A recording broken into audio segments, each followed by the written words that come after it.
म्हणजे जिला आपण बानू म्हणून ओळखतो. बाणाई ही तिमशेट नावाच्या नेवाशामध्ये राहणाऱ्या एका व्यापाराची मुलगी होती, म्हाळसा. आणि बाणाई कोण होती? एका धरगर समाजामध्ये जन्म घेतलेली बाणाई. तसं काही ग्रंथांमध्ये असा उल्लेख आलाय की बाणाई म्हणजे बानू ही त्या व्यक्तीची मुलगी नाही, तर इंद्रकन्या तिला सांगितलं गेलं, जी गंगेचं स्वरूप होती आणि म्हाळसामाई मा पार्वतीचं स्वरूप होती.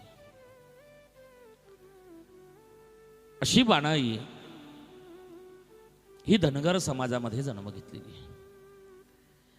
एकदा म्हाळसामाई आणि खंडेराय